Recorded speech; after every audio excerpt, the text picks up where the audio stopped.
सभी शिक्षक भाइयों और बहनों को सादर नमस्ते। आज पूरे देश के शिक्षक एक ऐसी परिस्थिति से गुजर रहे हैं, शिक्षक पात्रता परीक्षा को लेकर मानसिक रूप से भयानक परेशान हैं और अपने शिक्षकीय जीवन के जो शुरुआत जो की थी और उसमें जो नौकरी लगी थी उसके बाद में आज 25 साल बाद 27 साल बाद माननीय सुप्रीम कोर्ट के निर्देश पर टीटी की परीक्षा होने जा रही है, जिसको लेकर कई राज्यों ने परीक्षा का शेड्यूल भी जारी किया। उसमें हमारे मध्य प्रदेश में भी कल ही ये शेड्यूल जारी हुआ है। शिक्षक बहुत मानसिक रूप से परेशान है। शिक्षक परीक्षा देने से नहीं डरता है, लेकिन शिक्षक की जो सम्मान है, शिक्षक की जो गरिमा है, उस पर ये एक करारी चोट है। मित्रों, मैं आपसे आग्रह करना चाहता हूं और निवेदन करना चाहता हूं कि अभी मध्य प्रदेश में हमने 18 अप्रैल को बहुत बड़ा प्रदर्शन सारे संगठनों को मिलाकर अध्यापक शिक्षक संयुक्त मोर्चे के बैनर तले हमने किया था। कई लोग आरोप इस बात का लगाते हैं कि 18 तारीख को जो इतनी भीड़ हुई उसका हम कोई सदुपयोग नहीं कर पाए। मित्रों, आपको मैं एक बात से अवगत कराना चाहता हूं कि कोई भी आंदोलन जिस दिन होता है उस दिन एक तो कोई परिणाम नहीं आता, उसके बाद भी हमने जो 18 तारीख का जो आंदोलन किया था उस दिन की हमारी मांग थी कि मध्य प्रदेश की सरकार रिव्यू पिटीशन में सुप्रीम कोर्ट में जाए और मध्य प्रदेश के शिक्षकों का पक्ष रखे। हम इसमें सफल हुए। 18 तारीख का आंदोलन हमारा सफल हुआ और मध्य प्रदेश की सरकार को 17 तारीख को ही रिव्यू पिटीशन लगाने माननीय सुप्रीम कोर्ट की शरण में जाना पड़ा था।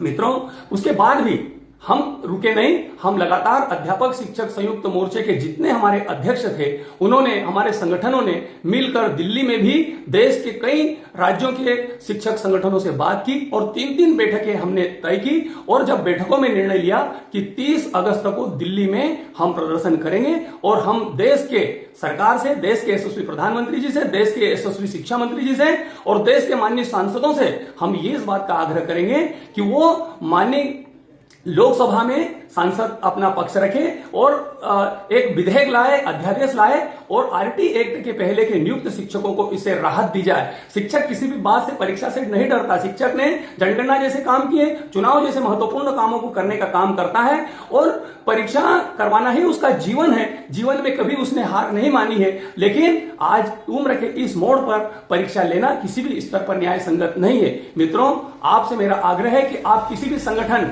किसी भी हमारी कोई निष्ठाओं को दरकिनार करते हुए 30 अगस्त के दिल्ली के आंदोलन में आप सब बढ़ चढ़कर हिस्सा लें। पूरे देश के शिक्षक साथियों से मेरा आह्वान है, मध्य प्रदेश के सारे शिक्षकों से मेरा आह्वान है कि दिल्ली के 30 अगस्त के जंतर मंतर आंदोलन में बढ़ चढ़कर हिस्सा ले।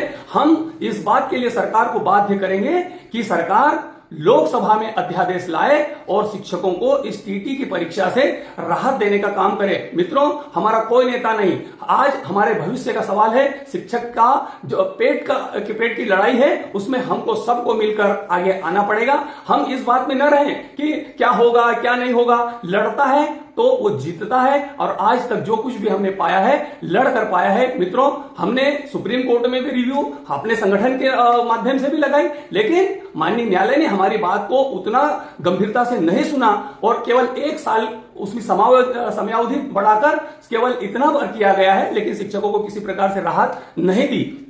हम माननीय सुप्रीम कोर्ट के जो माननीय न्यायाधीशों ने फैसला दिया है उन्होंने देश के शिक्षकों को बिल्कुल नहीं सुना है और शिक्षकों के हित में किसी भी प्रकार से वो परीक्षा व्यवहारिक नहीं है। मित्रों, आपसे मैं आग्रह करना चाहता हूं कि आपको इस लड़ाई को पूरी ताकत के साथ में लड़ना पड़ेगा। आप कभी ये सोचें कि इस आंदोलन से ये नहीं हुआ, उस आंदोलन से ये नहीं हुआ, तो ये आरोप प्रत्यारोप का समय नहीं है। बहुत सारे लोग मुझे मैसेज भी करते हैं कि ये परीक्षा आप चाहते तो नहीं होती। भैया, हम नहीं चाहते थे तभी तो हम सुप्रीम कोर्ट गए। हम नहीं चाहते थे कि यह परीक्षा हो, इसीलिए तो हमने 18 तारीख का आंदोलन किया। हम नहीं चाहते थे, इसीलिए तो दिल्ली में 3-3 बैठकें की। और हम नहीं चाहते कि देश में टीटी जैसी अव्यवहारिक परीक्षा हो, इसीलिए तो जेटीएफ के माध्यम से 30 अगस्त को दिल्ली के जंतर मंतर पर हम बड़ा आंदोलन करने जा रहे हैं। इसलिए आप इसका खुद नेतृत्व करें और दिल्ली आप पहुंचे और इस आंदोलन में अपनी सहभागिता करें। हम किसी भी कीमत पर यह परीक्षा नहीं होना देना चाहते, केवल इसलिए नहीं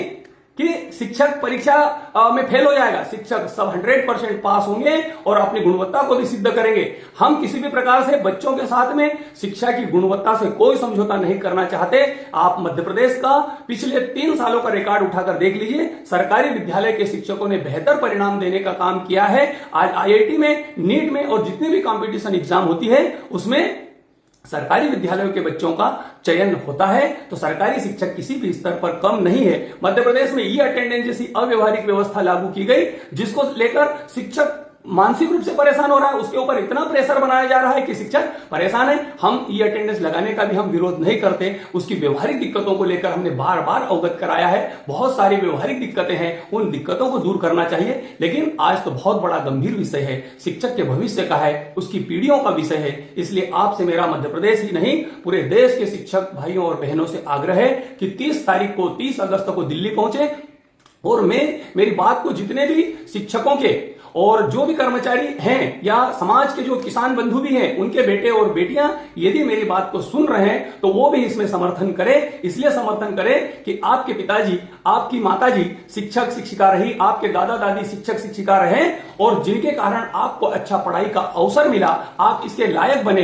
तो आपसे भी आग्रह है कि आप हमारे से कहीं गुना ज्यादा सोशल मीडिया चलाना जानते हैं। ये मेरी बात को आप जन जन तक पहुंचाने का काम करेंगे। बेटे और बेटियों से भी मेरा बहुत विनम्रता पूर्वक आग्रह है कि देश में जिस प्रकार की एक व्यवस्था बन रही है, शिक्षक को चोर समझा जा रहा है। आपके पिताजी को, आपकी माताजी को, आपके दादा को और आपके दादी जी को यदि उसके ऊपर कभी इस प्रकार के गंभीर समस्याएं खड़ी हो तो बेटे और बेटियों का भी दायित्व बनता है कि अपने परिवार का साथ देने के लिए आप भी सोशल मीडिया पर एक्टिव होकर ये मेरी बात को जन जन तक पहुंचाने का काम करेंगे, ऐसा सबसे आग्रह है। पुनः इस देश के शिक्षक भाइयों से और बहनों से करबद्ध मेरा आग्रह है, निवेदन है कि आप 30 अगस्त के दिल्ली आंदोलन में सब काम छोड़कर पहुंचे। निश्चित रूप से हमारी जीत होगी। परिणाम आएगा। जब हम सुप्रीम कोर्ट गए तब भी परिणाम आया कि कम से कम 1 साल को समय अवधि बढ़ी। मेरा आग्रह है कि आप किसी संगठन भाव में न जिए। हम बड़ा मन के साथ में काम करना चाहते हैं। देश के सारे शिक्षक संगठनों से भी मेरा आह्वान है, उनसे विनम्रता पूर्वक निवेदन है, सबसे छोटा होने के नाते मेरे बड़े भाइयों से और जो बड़े हैं वो पिता तुल्य है, उनसे मेरा आग्रह है कि आप इस शिक्षकों की लड़ाई में हमारा साथ दें और शिक्षकों को जो मानसिक रूप से परेशान हो रहे हैं, जो व्यवहारिक रूप से जिनको दिक्कतें आ रही है, उनका साथ दें और टीईटी से मुक्त करवाने के लिए आप हमारे साथ में आए। दिल्ली के जंतर मंतर पर आपका साथ हमको चाहिए और इस देश की सरकार से, देश के माननीय सांसदों से, माननीय मंत्रीगणों से और देश के यशस्वी प्रधानमंत्री जी से आग्रह है कि हम इस देश के नागरिक हैं, इस देश के शिक्षक हैं। इस देश में जितनी अच्छी व्यवस्थाएं बनती है उसको बनाने वाला गुरु होता है और गुरु के ऊपर इस प्रकार का कहीं इतना प्रेशर, दबाव मानसिक रूप से आप करेंगे तो अच्छी पीढ़ी का निर्माण नहीं किया जा सकता। अच्छी पीढ़ी का निर्माण यदि करना है तो शिक्षक को स्वतंत्रता के साथ में अच्छा काम करने का अवसर दीजिए, टेट से मुक्त करिए। यदि टेट जैसे काले कानून से शिक्षक परेशान होंगे तो निश्चित रूप से शिक्षा की गुणवत्ता प्रभावित होगी और शिक्षा की गुणवत्ता प्रभावित होगी, इस देश की पीढ़ियां बर्बाद हो जाएगी। ये देश के ऊपर संकट आएगा। इस देश को संकट से बचाने के लिए यशस्वी प्रधानमंत्री जी से आग्रह है कि आप 30 तारीख के पहले, 30 अगस्त के पहले देश की सरकारों से, देश की राज्य सरकारों से आग्रह करें कि इसमें आरटी एक्ट लागू होने के पूर्व जो नियुक्त शिक्षक थे उनको इस परीक्षा से मुक्त करें। मध्य प्रदेश में हमारे स्कूल शिक्षा विभाग ने कल ही एक ऑर्डर जारी किया जिसमें इस परीक्षा का टाइम टेबल जारी किया, लेकिन कोई स्पष्ट नहीं किसको परीक्षा देना है, किसको परीक्षा नहीं देना है। उसमें बहुत सारी दिक्कतें हैं। हमारा तो एक ही आग्रह है कि किसी भी शिक्षक की जो आरटी एक्ट के पहले नियुक्त है उसकी परीक्षा नहीं हो। अपनी वो योग्यता के आधार पर, उस समय की तत्कालीन परिस्थितियों में, उस समय की भर्तियों के आधार पर उसकी भर्ती हुई थी, इसलिए वो योग्य शिक्षक है। उसकी योग्यता पर प्रश्न चिन्ह खड़ा करना किसी भी स्तर पर न्याय संगत नहीं है। मेरा पुनः आप सब भाइयों और बहनों से आग्रह है, पूरे देश के शिक्षक साथियों से मेरा आग्रह है कि आप 30 अगस्त के दिल्ली आंदोलन में बढ़ चढ़कर हिस्सा लें और हमारी जीत को पक्की करने में आप जेडीएफ के साथ में लड़े, सहयोग करें और देश के सारे शिक्षक संगठन भी इसमें हमारे साथ में आए। बहुत बहुत धन्यवाद।